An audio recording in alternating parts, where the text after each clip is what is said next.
Tumekuja hapa waandishi wa habari kidogo tujadiliane vitu vya msingi sana ambavyo Watanzania wengi wamenipigia simu wanataka kuvielewa. Na kubwa ambacho nataka tuzungumze ni athari za uvunjifu wa amani katika nchi. Hizo ndio nataka nijadiliane na ninyi waandishi wa habari kwamba leo taifa letu limepita kwenye athari kubwa za uvunjifu wa amani huu, lakini wote waliosababisha uvunjifu wa amani wengine wako nje ya nchi, wako Marekani, wengine anajiuza Japani, wengine ni vijana wadogo, watoto wa maskini wamechukuliwa hapa Tanzania, wamepelekwa Nairobi, wanalishwa bure. Kwa hiyo lakini wanaokuja kupata athari ni watoto wa maskini wa mtaani kwetu kwa ambao tunaishi nao. Kwa hiyo ni shida sana, lakini kubwa pamoja na watu wanaohamasisha na wengine ni viongozi wa kisiasa ambao wanatafuta sio wanataka kuingia kwenye dola gani ambayo watakuwa wameshaichafua kabisa. Kwa hiyo mimi nilitaka tuone Watanzania tujadiliane, waone namna halisi ya maandamano. Maandamano ni nini? Lazima Watanzania wajue kwamba maandamano halisi ni maandamano ya namna gani. Maandamano yote duniani lazima yawe na vibali. Yaani maana yake kama ni chama cha siasa au taasisi inapeleka taarifa, inaruhusiwa. Na ndio maana ninyi waandishi wa habari mtakumbuka kwamba huko nyuma Chadema hii wakati Dr. Samia anaweka fora zake aliwaita, waliandamana kwenye majiji, mliwaona wanaandamana majiji ya Mwanza, waliandamana majiji ya Arusha, waliandamana majiji ya Mbeya, waliandamana majiji ya Tanga, waliandamana kila sehemu na polisi waliwalinda mpaka sehemu nyingine tukashuhudia wakawa wanachukua picha za askari polisi wanaonyeshewa mvua, wanawaonyesha wakiwa kwenye maandamano. Kwa hiyo maandamano kwanza lazima uombe kibali, uruhusiwe, kwa sababu intelijensia ni jeshi la polisi na vyombo vyetu vya ulinzi na usalama ndio vinajua hali halisi ya nchi, na ndio maana kipindi kile waliruhusiwa. Lakini maandamano yoyote duniani lazima yawe na kiongozi. Nani kiongozi wa hayo maandamano? Ni nani kiongozi wa hayo maandamano?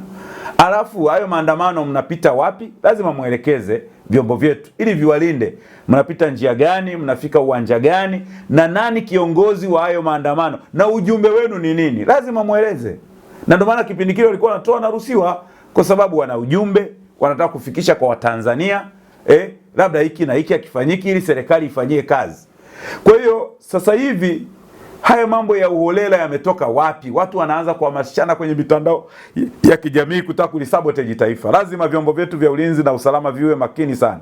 Kwa hiyo mimi ninachoshauri, kama kuna watu wanataka maandamano in reality, wafate taratibu za kawaida, waombe vibali, waombe njia, waombe kiwanja, waonyeshe kiongozi wa hayo maandamano ni nani na ujumbe wao ni nini. Lakini kuliko kuwatumia watoto wa maskini, watoto watu wa Tanzania wa kawaida ili waweze kuandamana mpate fursa. Niwaambieni ni hivi, maandamano yaliyopita Oktoba 29 hakukuwa na ndugu yake Heche, hakukuwa na ndugu yake Mange, hakukuwa na ndugu yake Recho, hakukuwa na ndugu yake Nuruvazi, hakukuwa na ndugu yake Lisu, hakukuwa na ndugu wala mtoto wa viongozi wote waliohamasisha hayo maandamano.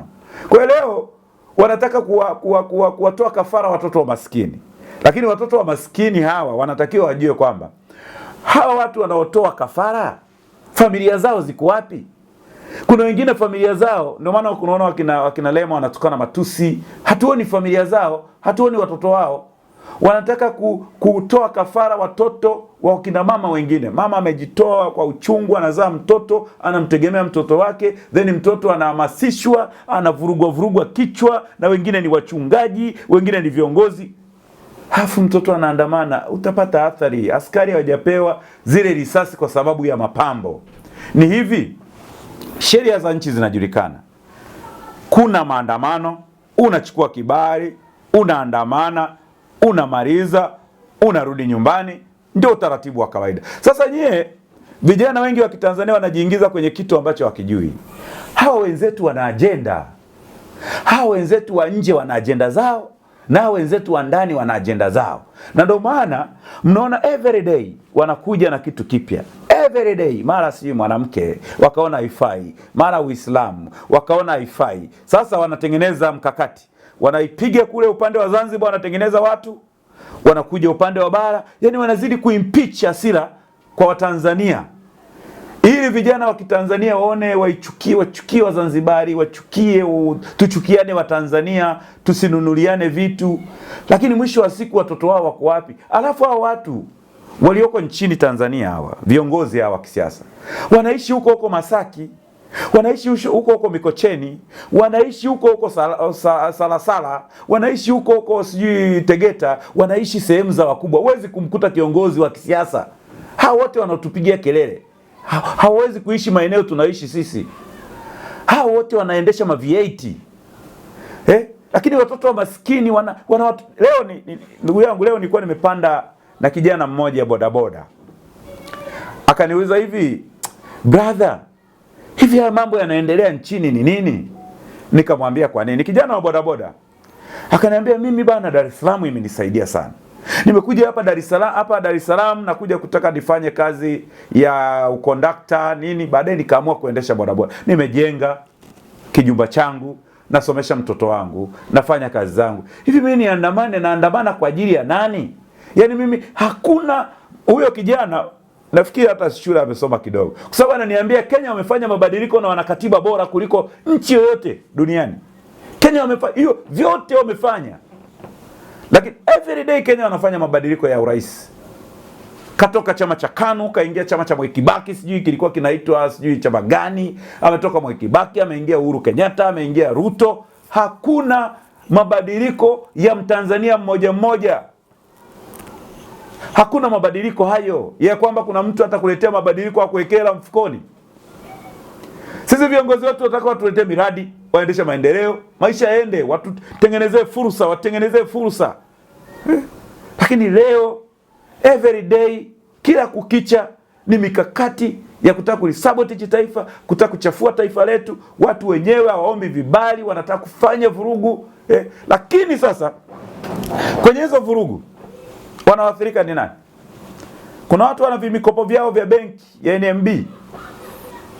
Kuna watu wana vimikopo vyao vya Barclays. Kuna watu wana vimikopo CRDB. Kuna watu wana mikopo ya vikoba. Kuna watu wana mikopo ya taasisi za kawaida za kifedha. Wanahitaji kulipa mikopo. Leo unabomoa duka lake, unaiba, unafanya fujo, unachoma maduka, polisi wa kuangalia, unachoma mwendo kasi, unachoma sheli, vituo vya mafuta, manake petrol station, tunapenda kutumia petrol station. Lakini sasa, waandishi wa habari, niwaambieni kitu kimoja. Kuna rafiki yangu mmoja ni daktari, mwingine ana master wako wanafundisha vyuo vikuu huko. Marafiki zangu wengi tu wanafundisha vyuo vikuu. Sasa wale marafiki zangu wa vyuo vikuu wamenipigia simu juzi. Wanaambia kumbe watu ni wajinga. Nikamwambia kwa nini wajinga? Yaani sasa wanataka kwenda tena kuchoma vyuo, wanataka kuchoma mashule, wanataka kuchoma sijui. Nikawaambia, wewe wakati wanachoma sheri mbona mlikuwa mnafurahi? Hawa marafiki zangu wakati hawa jamaa wanachoma ndani mwendo kasi, walikuwa wanacheka.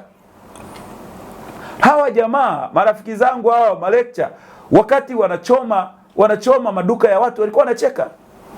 Sasa hawa kina Mange, hawa kina vijana hawa wanaishi Nairobi, wakina Twa, wakina Hilda, wakina Rachel Dangwa, wakina Nuruvazi, wakina Heche, wakina Lisu, popote wakina Mnyika.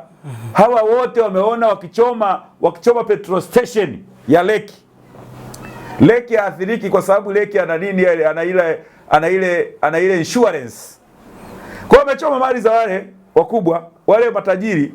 Wale matajiri hawana shida, wameenda tu, insurance imelipa, maisha yameendelea. Mnaona petrol station zimerudi kama kawaida. Mmewapa athari kweli, lakini mwisho wa siku insurance imewalipa. Sasa hawa jamaa, niwaambieni ninyi malecture, niwaambieni ninyi wa Tanzania, hawa jamaa wameona wakichoma hizi sheli petrol station hamna athari yoyote kwa Tanzania. Sasa wanataka kuchoma yale madarasa mazuri yaliyojengwa na Dr. Samia Suluhu Hassan. Wanataka kuchoma madarasa ya watoto wetu maskini. Wanataka kuchoma vyuo vikuu wanavyosoma watoto wetu maskini, kwa sababu watoto wao hawajawahi kusoma nchini Tanzania. Yaani sisi tunaona marais wetu hao wanaopita, watoto wao wengi wamesoma chuo kikuu cha Dar es Salaam, wamesoma hapa hapa. Watoto wa Lissu hawajawahi kusoma nchini Tanzania. Watoto wa Heche hawajawahi kusoma nchini Tanzania, wanasoma Kenya huko. Watoto wa huyu Mnyika hana mtoto. Sawa. Watoto wa Lema hawajawahi kusoma nchini Tanzania, kama wamesoma ni kidogo. Manake hawa watu wanataka kuchoma college, wanataka kuchoma university, wanataka kuchoma vyuo vyetu. Halafu sisi tuwachekee. Sasa ninyi malecture ambao mlikuwa mnafurahia kuchoma leki oil, kuchoma sijui vitu vya kawaida vya Watanzania, leo wanataka kuchoma vyuo vikuu ambapo mnafanyia kazi na ndipo watoto wenu wanasoma. Yaani ama jamaa machoma nchi haya yamefika mbali zaidi, yameona yachome rasilimali za Watanzania ambazo rais wetu mpendwa Dr. Samia Suluhu Hassan anahangaika kila kukicha kutafuta pesa kwa ajili ya kusaidia maendeleo ya Watanzania. Kwa hiyo mimi ninachosema kwa kifupi ni kwamba maandamano yoyote kwanza yanahitaji kibali. Na ukishapewa kibali, kile kibao unachopewa lazima uonyeshe kiongozi wa hayo maandamano ni nani. Lakini baada ya huyo kiongozi mnafika wapi na ujumbe wenu ni nini, mnataka kusema nini ili viongozi wetu wawasikilize.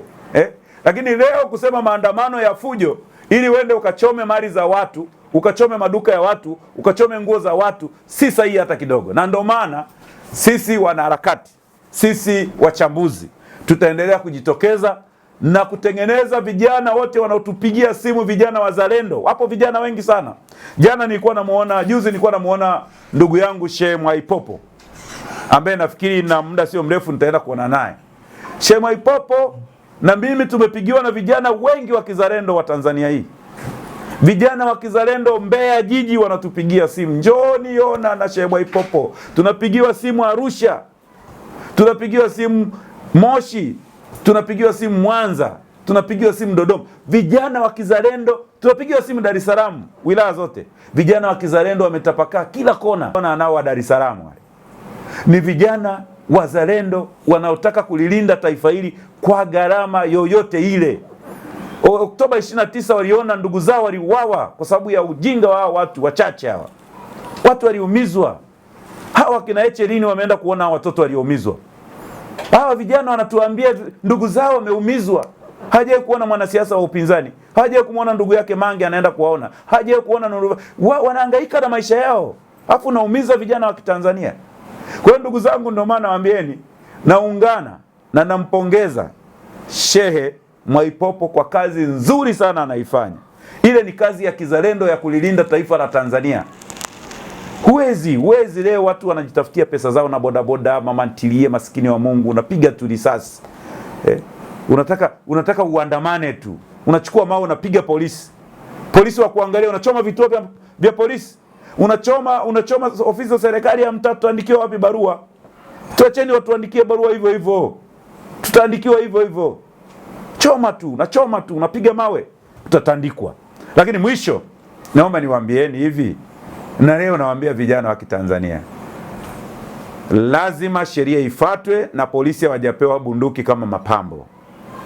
Zile bunduki ni kwa ajili ya kulilinda taifa hili kwa gharama yote. Mtu mwenye kiburi, jeuri, lazima afate sheria. Ufati sheria, kwa kweli askari wetu watafanya kazi yao iliyotukuka walioapa kuilinda na kulinda taifa letu. Asanteni sana na Mungu awabariki.